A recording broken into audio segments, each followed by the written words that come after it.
This is episode 51 of Zen and the Art of Real Estate Investing with my guest, Matt Faircloth. Matt is the founder and CEO of DeRosa Group. Tagline is, and trademark, transforming lives through real estate. That is his passion. He's also a regular contributor and podcast guest and host at biggerpockets.com. He's the author of the Amazon bestseller, Raising Private Capital, How to Build Your Real Estate Empire with Other People's Money. Matt, welcome to the show. Thank you, Jonathan. Good to have me here. Thank you for having me here. That's what I'm going to say. So it's funny, brother. Like, I've listened to so many Bigger Pockets episodes over the years. You know, I mean, just like most of the time I do it on the treadmill or just when I'm working out or driving somewhere or whatever. And so recently, when I hosted the show, I got to do the coveted, this is the Big Pockets podcast show, you know, and you got that radio voice. You got a little bit of that going on too, man. I'll put in a good word for you. You got a good radio voice that you could do that. This is the, you know. Yeah, and, I told them that. I told them. Yeah, like I can do that shtick, man. I would show number 88 originally with my wife. And so when I did it, I was like, this is the Bigger Pockets podcast show. 711. You know?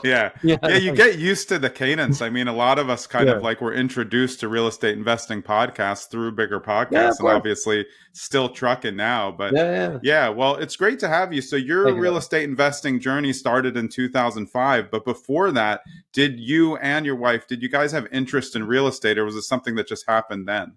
No. When her and I were dating, we first started dating in 2002, and he put Rich Dad Poor Dad in my hand in 2002, and so we started. I read that book, blew my mind. Like, holy crap, this is amazing!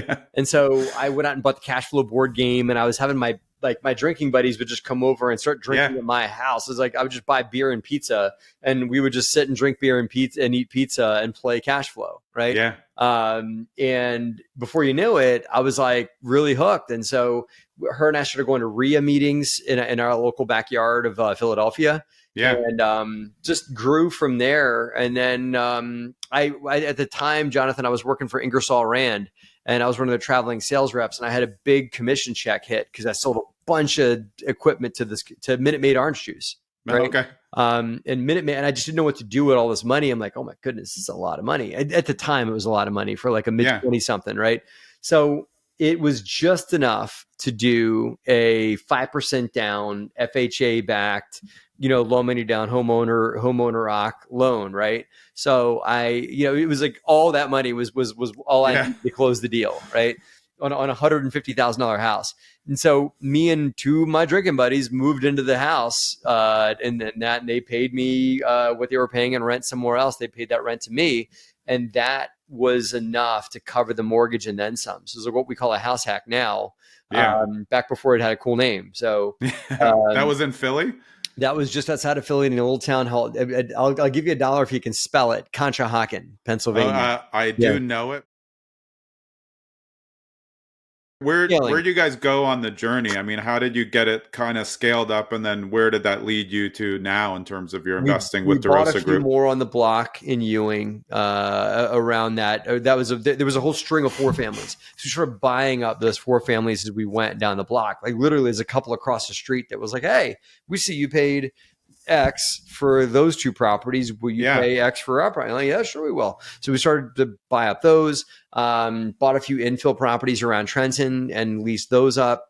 And then bought, and this, bit of a mistake at the time, but it worked out. We bought an office building. In Trenton, right on South Broad, right across the street from Sacred Heart Church, which is the oldest church. That's the oldest Catholic parish in the state of New Jersey. Wow. Yeah, it looks like the Sistine Chapel inside. It's gorgeous. So, but we bought that office building across the street because at the time, if you're a New Jerseyite for a while, you remember Governor Corzine? No, I've been back in New Jersey for 10 years, but I've been around it my whole life. Brief story. He was the Democratic governor that was really expanding the size of the New Jersey government. And so he was leasing up office buildings for new staff for the Department of Community Affairs and for all this kind of stuff. They were expanding throughout Trenton and taking on office space and paying like really, really high rents. So we were in the path of progress, and we bought an office building that we were hoping to lease to the state of New Jersey as they continued to expand. Governor Corzine lost his reelection bid to Chris Christie. Okay. And there went that. Chris Christie said, why are we spending, rightfully so for New Jersey residents, why are we spending all this money and all this office space and all this staff, whatever? So he slashed all the expansion plans and all the everything. And the same time that happened, Jonathan, the economy crashed. Yeah. Right. And so now Matt and Liz Faircloth are left with this office building like, hey, where'd everybody go? Yeah. You know, like, what do we do with it? But I mean, right now, there's nobody out. No, who wants to rent a 10,000 square foot office building now? Huh? Nobody, right? But don't you feel like right now that's what there's tons and tons of commercial owners who are saying that exactly right now? Like, I have all this commercial space, and there's really no hope of it coming back. No, they and you're not going to get big leases anymore, I don't think. And I agree. Again, I don't. That's the only commercial space I own. You probably couldn't put wild horses could not drag me to another closing of an office building anytime soon. But what we ended up doing, which is what I think a lot of these commercial owners are going to need to do, is we ended up taking that 10,000 square foot building and carpeting up into really small spaces, like micro office leases. Like, WeWork before it was WeWork. Right. There was a Regis back in the day too. So Regis was we modeled it after Regis's. And so we carved it up into little micro offices, 100 square foot here, 300 square foot there. And we ended up slowly leasing up the building, on micro leases, and that ended up filling the building up, and it stabilized from there. Nice. So that was part of the 30. That was 18 units. That was part of the 30. I love giving stuff away for free, but also to your point, at some point, we have a level of expertise where it's okay to monetize because we've built up the trust over time. Yeah. And we don't have to say, hey, we have all these students. People will just come to us because of the relationships or the reputation that we built by just doing what we do over the years. Mm-hmm. Yeah. Yeah. I mean, that's what, let your reputation speak for you. And because we've got a reasonable portfolio, we can reference our own deals and be like, well, on that deal, here's the picture. This isn't like a stock photo. See that picture of that deal? Here's the closing statement on it. Here's what we did before. Here's after. And we just did a couple months ago, Jonathan, we did a site tour of one of our properties. Oh, that's awesome. We allowed our students to go to the property.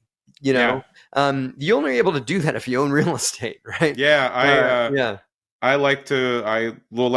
do investor meetups. I'd like to let them go to my flips. My on-market team is always allowed to come to my flips. And I think that helps people so much because people don't look at enough real estate. They listen to a lot. They think a lot. They're in their spreadsheets a lot. But most people, especially new investors, they just don't look at enough because it's hard to find an agent who wants to work with a brand new investor. You don't know what to say. But they need to look at real estate. You don't know what you're doing until you see, whatever, 200,000 or 100,000 in Ewing is different than 100,000 in Bordentown or 100,000 in northern New Jersey. It all looks different. What's funny, at the end of the day, the business itself is the best teacher. There's all the masterminds and gurus and all this other stuff that you can, you shouldn't be paying anybody 20, 30 grand to learn about real estate. Go do a deal. Go do a freaking deal for 20, 30 grand. Exactly. That's a down payment.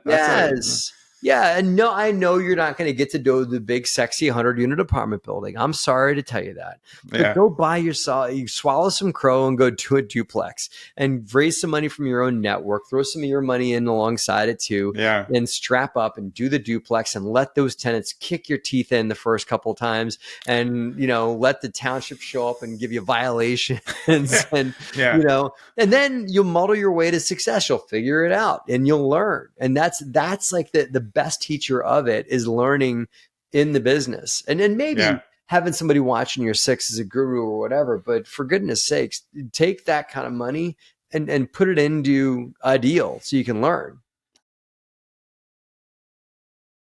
Yeah. So, do you think what do you think are the couple most important things in terms of raising private capital from other people? There's lots of new investors who, maybe they've done a few deals, so they're starting to develop a track record. I know that's important, but what are some other characteristics that people really need to show if they want to get other people's money? Some would say track record. And I think that if you're looking to have somebody invest with you that is not a part of your immediate core, they don't have to have the same last name as you, if you know what I'm saying.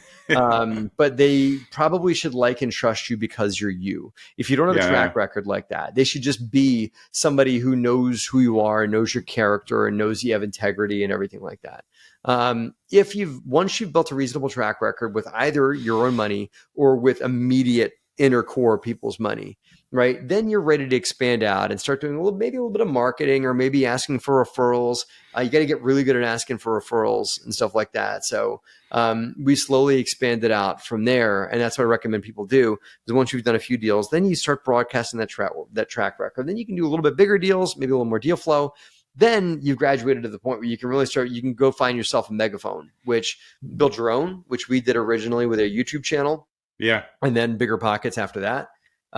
Or borrow somebody else's megaphone as you did, writing articles on the Bigger Pockets blog and that kind of thing, and contributing to a space that already gets a lot of eyeballs and adding value to them too. In that. So that's kind of the latter step, but you've got to start. People think, Jonathan, you can go to like privatemoney.com or some website that like, oh, hey, here's all the passive investors I'll ever need. It's just that it's that easy. Let me download a list and text them. They'll for sure send me $100,000. Yeah. Oh, right. Let me go buy the accredited investor list. Nobody else has bought that list. And just put them on a group text. Like that's what they want. They love for sure. They do. They do. They love. That's what accredited investors love the most, is getting text messages from people they don't know. Cold text that is completely BS. Yeah. Getting texted and phone called and emailed from people they don't know is something that accredited investors aspire to. Love it. Right? Yeah. We all love it. Yeah. But that's not the case. That's the thing, is that, and I talk about this at length in my book, that if you are looking to raise money for your deals, you likely have that money for your deals in your phone right now. And that means you got to have the courage to get a little uncomfortable and talk to the people that you normally talk about, who you think should have won the last election, or who you think should have won the Super Bowl, or whatever you're going to talk to them about. Talk to them about that, but also mention that you're investing in real estate and you need some people to work with you on it.